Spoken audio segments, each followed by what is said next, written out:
Picture चालू करो बे।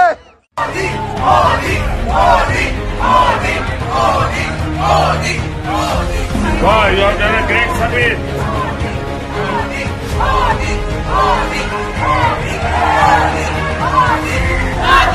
महाभारत।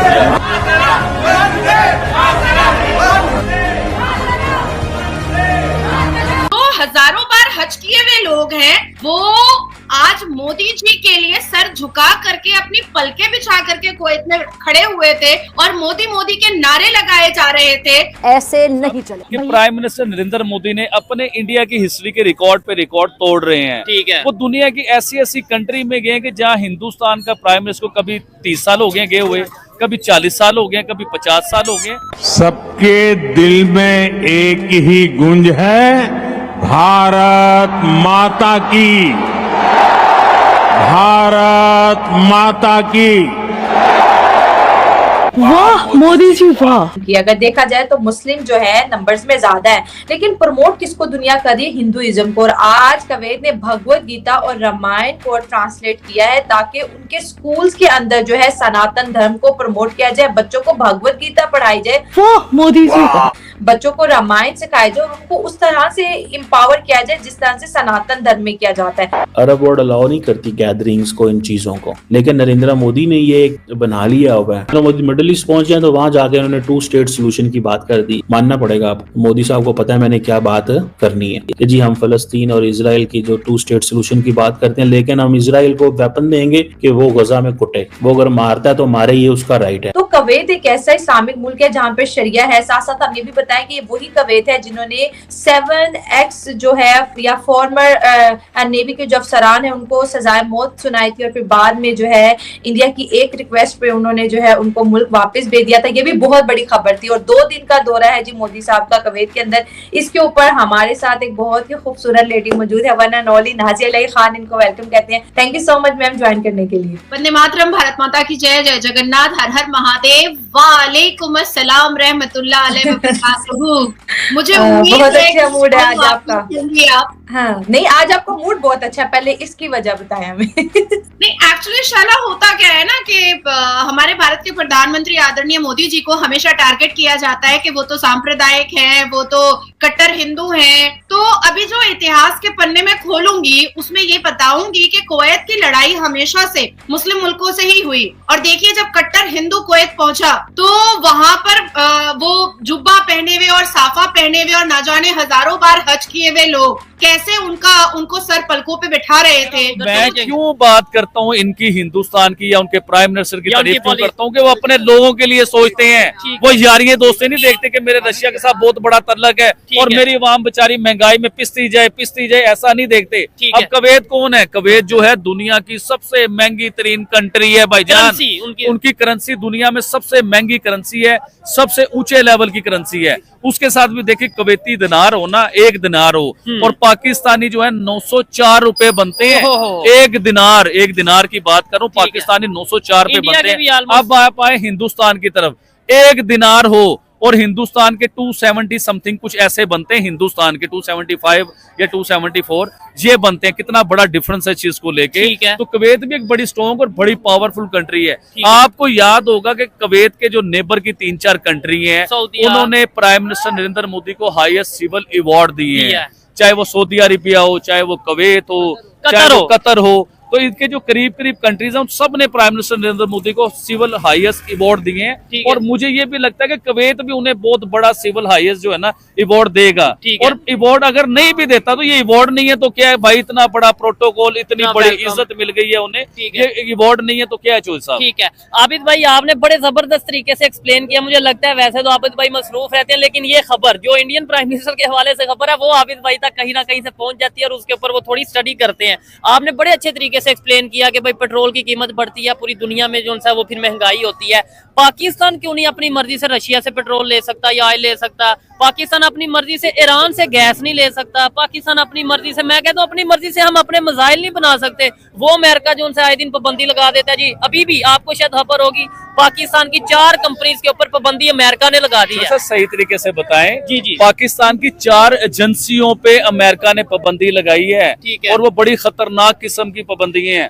देखिए इसमें होता है गैरतमंद का सिलसिला, भिखारी का सिलसिला, कर्जई का सिलसिला और एक गैरतमंद का सिलसिला होता है कि जो ना कर्जा लेता है, ना जो भिखारी है, और ना किसी के आगे झुकता है, ना वो किसी की बात को मानता है। तो इसमें बहुत बड़ा डिफरेंस है। अभी आप मिसाइल की बात कर रहे हैं कि पाकिस्तान के जो है ना 4 कंपनियों पे पाबंदी लग गई मिसाइलों की वजह से।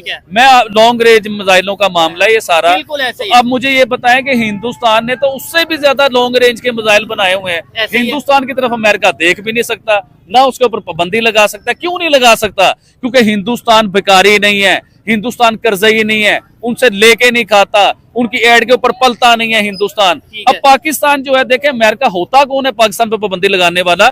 कभी इस चीज को सोचें। लॉन्ग रेंज जो मिसाइल है वो सिर्फ पाकिस्तान तैयारी नहीं कर रहा बनाने की, दुनिया की पता नहीं कौन कौन सी कंट्री ने लॉन्ग रेंज मिसाइल बनाए और बना के दिखाए हैं। ना उन पे कोई पाबंदी लगी है, ना कुछ हुआ है। सिर्फ हमें ब्लैकमेल क्यों कर दिया जाता है? आप जो है ना ईरान से वो गैस नहीं ले सकते, आप रशिया से ऑयल नहीं ले सकते, आप लॉन्ग रेंज मिसाइल नहीं बना सकते हैं। देखें हिंदुस्तान ने इतने बड़े लेवल के लॉन्ग रेंज मिसाइल बनाए और अभी वो जदीद टेक्नोलॉजी के मिसाइलों के ऊपर काम कर रहे हैं। पता नहीं कौन कौन सी नस्ल का वो मिसाइल बना रहे हैं। लेकिन अमेरिका की जरूरत नहीं है कि हिंदुस्तान की तरफ देख भी ले या उससे कोई बात भी कर ले। तो हमारे ऊपर बात इसलिए होती है कि हम लोग जो है ना खुद मुख्तियार नहीं है। चोइस साहब अपनी मर्जी से कोई डिसीजन, थोड़ा साबित भाई इधर साइड पे आ जाए ताकि ट्रैफिक को इशू ना हो। अपनी मर्जी से शायद हम डिसीजन नहीं ले पाते। मैं ये समझता हूँ आबिद भाई जो बातें कर रहे हैं ना, इन्हें थोड़ा सा अगर हकीकत पसंदी के साथ देखा जाए तो मेरे ख्याल से कोई बात झूठ नहीं है। देखने में थोड़ी तल्ख होती है कि भिखारी और खुद मुख्तार और अपनी मर्जी, लेकिन क्या हम वाकई में IMF के पास नहीं जाते? क्या हमारे यहाँ पे प्राइम मिनिस्टर लेवल के लोग ये नहीं कहते बैकर कांट बी चूजर के हम तो भिखारी हैं, हम अपनी मर्जी नहीं कर सकते? लेकिन इस बार मुझे पाकिस्तान अच्छा लगा है। मैं पाकिस्तान के मीडिया के ऊपर देख रहा था कि उन्होंने भी इस चीज को कहा कि अमेरिका पाबंदी लगाता है तो लगाता रहे, हमने भी बाज नहीं आना और ये बाज नहीं आएंगे, ये बना के दिखाएंगे। और मुझे ये भी लगता है कि देखिए अमेरिका जो है ना, अगर ऐसे होता है तो हम खुद अप्रिशिएट करते हैं। भाई देखें पाबंदी किसी कंट्री के कहने पे कोई अगर हम काम रोके या ना करें वो मेरे ख्याल से हमारी इंसल्ट है। अपनी मर्जी से सब मुझे ऐसा लगता है, कहीं से मेरा दिल ये कहता है कि अमेरिका बहुत बड़ा ब्लैकमेलर है। वो पाकिस्तान को डरा धमका के ना कोई बात मनवाना चाहता होता है। पाकिस्तान नहीं मानता तो वो इस किस्म की पाबंदियां लगाता है कि आप ये बात मानोगे तो पाबंदियां उठेंगी। और पाकिस्तान इतना लाचार और मजबूर हो चुका हुआ है कि इनकी इन ब्लैकमेलियों में पाकिस्तान आ जाता है। तो मैं फिर दोबारा ये बात करना चाहूंगा कि जिस तरह हमारा नेबर हिंदुस्तान खुद मुख्तियार है, वो किसी के आगे बिका नहीं, वो अपनी मनमानी करता है, अपनी मर्जी करता है और अपने लोगों का फायदा सोचता है। तो पाकिस्तान को भी इस पोजीशन में आना चाहिए कि अपनी मनमानी करे, अपनी मर्जी करे और अपने लोगों का फायदा सोचे, अपने मुल्क का फायदा सोचे, ना कि अमेरिका की गुलामी में पड़ा रहे पाकिस्तान। सर ठीक हो गया। आबिद भाई आपने लास्ट एक प्रोग्राम किया था, उसमें आपने पुष्पा के ऊपर, पुष्पा 2 के ऊपर ना अपना एक रिएक्शन दिया था। देखने वालों ने नीचे बड़ा कमेंट किया कि जी पुष्पा 2, बल्कि कई लोगों ने बोला आबिद भाई से बोलोगे पुष्पा 2 वाला रिएक्शन वो जरा वो डायलॉग बोल के और जरा एक्ट करके दिखाए। मैं कहता हूँ जरा अच्छा, मैंने पुष्पा 1 भी देखी हुई है, पुष्पा 2 भी देखी हुई है। ठीक है। और पुष्पा 2 वाकई बड़ी आउटस्टैंडिंग मूवी है। क्या स्टोरी है उसकी? मुझे मतलब मैंने तो नहीं भी देखी क्योंकि यूट्यूब पे तो आई उसकी बड़ी फनी टाइप स्टोरी है और बड़ी मजे की स्टोरी है, सीरियस स्टोरी भी है उसमें, उनके मजहबी सिलसिले भी हैं, बहुत से मामलात हैं। तो थोड़ा सा मैं टच बताता हूँ। एक तो वो कहता है कि पुष्पा जो है ना, पुष्पा नाम सुन के आपने फ्लावर तो नहीं समझा? ऐसे नहीं कहता है पुष्पा फ्लावर नहीं है, फ्लावर पुष्पा फायर है, फायर। अच्छा। तो पुष्पा प्रॉपर फायर ही नजर आता है उसके बीच में। फिर उसका एक ये स्टाइल है, पुष्पा झुकने का नहीं। तो ये नहीं, ये सही नहीं बोला, झुकेगा नहीं साला। यार हो गया ना। तो मतलब ये बड़े उसके कामयाब। फिर एक आपने देखा होगा पुष्पा 1 के बीच में जो पुलिस वाला है, जो वो लकड़ियां जो वो दरख्तों को वो करता है सिलसिला, तो पुलिस वाला बड़ा पीछे पड़ा रहता है। तो पुलिस वाले को शादी वाले दिन अपने ऐसी सजा देता है पुष्पा कि पुलिस वाले की नस्लें भी याद रखती हैं कि ऐसी सजा मुझे मिली है, यानी कि वो पुलिस वाले के कपड़े ही उतार देता है। लेकिन पुष्पा 2 में जो सजा मिली है वो सजा यकीन करे, ऑडियंस से पूछे जिसने पुष्पा 2 देखी है भाईजान, वो स्विमिंग पूल में जो सजा मिलती है ना उस पुलिस वाले को, और वो पुलिस वाला सोचता रहता है कि मैं स्विमिंग पूल में आया कैसे हूँ। यकीन मानो वैसे यूट्यूब या सोशल मीडिया पे तो हमें वो मूवी हमने तो नहीं देखी है। और भाईजान मैंने देखी है, मैंने अपने घर में एक बड़ा प्रोजेक्ट लगा के उसमें मेरे, हाँ जी, मेरे बीवी बच्चों ने, मेरी पूरी फैमिली ने वो मूवी देखी है, पूरा एंजॉय किया और बड़ा मजा आया। इवन के मेरे मोबाइल में भी है पुष्पा 2 मूवी। आप मूवी दिखाने लगे हैं, वैसे नीचे कमेंट में लोग कहेंगे हमें भी लिंक भेजो, हमें भी मूवी फिर मैं नहीं दिखा रहा हूँ। तो अच्छा, पुष्पा 2 वाकई ही बड़ी आउटस्टैंडिंग मूवी है और उसने हिंदुस्तान की हिस्ट्री के रिकॉर्ड रिकॉर्ड को दरम बरम करके रख दिया। इतने बड़े रिकॉर्ड वो मूवी कर गई है।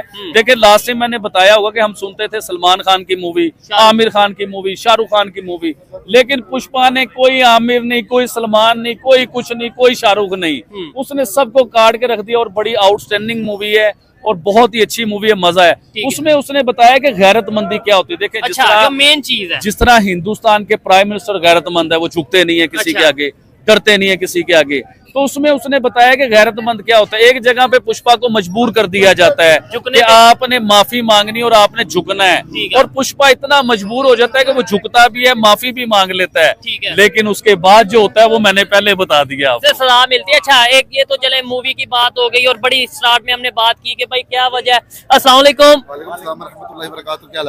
अच्छा अच्छा, बाद लोग डरते क्यों है, क्या वजह? खड़े होके सुनते हैं, वैसे बात नहीं करते। खैर 25 दिसंबर आ रहा है क्रिश्चियन कम्युनिटी के लिए, पूरी दुनिया से बहुत से लोग हमारे क्रिश्चियन भाई भी देखते हैं। कोई ऐसा मैसेज, कोई मोहब्बत भरा के आपको लोग सुनना चाहते हैं क्रिसमस के हवाले से? देखिए जी, हैप्पी क्रिसमस कहना चाहूंगा 25 दिसंबर को पूरी दुनिया में जो भी क्रिश्चियन कम्युनिटी है उन सबको। ठीक है। देखिए मैं हर मजहब की रिस्पेक्ट करता हूँ। अगर हिंदुओं की दिवाली होगी तो मैं हैप्पी दिवाली कहूंगा, अगर हमारी ईद होगी तो मैं ईद मुबारक कहूंगा। तो मतलब ये एक अच्छी चीज है, एक दुनिया है भाईजान, और देखें हर किसी की रिस्पेक्ट होनी चाहिए, ये बड़ा जरूरी है। आज मैं किसी क्रिश्चियन की रिस्पेक्ट करूंगा तो कल वो हमारे मजहब की और मेरी रिस्पेक्ट करेगा। जब मैं उन्हें इज्जत नहीं दूंगा तो फिर क्या होगा भाईजान? वो दिल में हमारे लिए भी कुछ ना कुछ गलत सोचते, सारी बात है, वो सोचते हैं, होता है ये। आपको याद होगा, आप खुद गए थे क्रिश्चियन कम्युनिटी के साथ, क्या हुआ था जड़ावाला के बीच में कि कई घर, इतने लाइन से घर, पूरी आबादी जो है वो जला दी गई, जुल्म हुआ उनके ऊपर। तो देखें उनकी खुशियों में हमें भी मिलकर उन्हें मुबारकबाद कहना चाहिए, उनकी खुशियों में शरीक होना चाहिए। और देखें ये होना चाहिए चौधरी साहब। मैं आपको फिर दोबारा कहूंगा कि जैसे हम मुसलमान है ना, हमें अपने मजहब के त्योहार बहुत अच्छे लगते हैं, इस तरह हिंदुओं को अपने मजहब के त्योहार अच्छे लगते हैं, इस तरह क्रिश्चियंस को अपने मजहब के त्योहार अच्छे लगते हैं, इस तरह दुनिया की कोई भी मजहब हो उन्हें अपने त्योहार अच्छे लगते हैं, उनकी इज्जत होनी चाहिए। आबिद भाई, जैसे ईद आती है तो मार्केट में रश होता है, मतलब मोस्टली ये देखा जाता है, हर साल ये देखा जाता है, क्या जैसे अभी ये क्रिसमस आ रहा है और 25 दिसंबर स्पेशल डे आ रहा है क्रिश्चियन कम्युनिटी का, क्या मार्केट में ऐसे ही रश नजर आया है या फिर आपको लगा कि उनके हालात कुछ ऐसे बेहतर नहीं है? मार्केट में थोड़ा सा रश तो क्रिश्चियंस का नजर आया है, ये बात नहीं क्रिश्चियन का रश नजर नहीं आया। ठीक है, लेकिन मकसद ये है कि उनकी पावर परचेजिंग इस लेवल की नहीं है कि वो महंगी चीज खरीद सकें।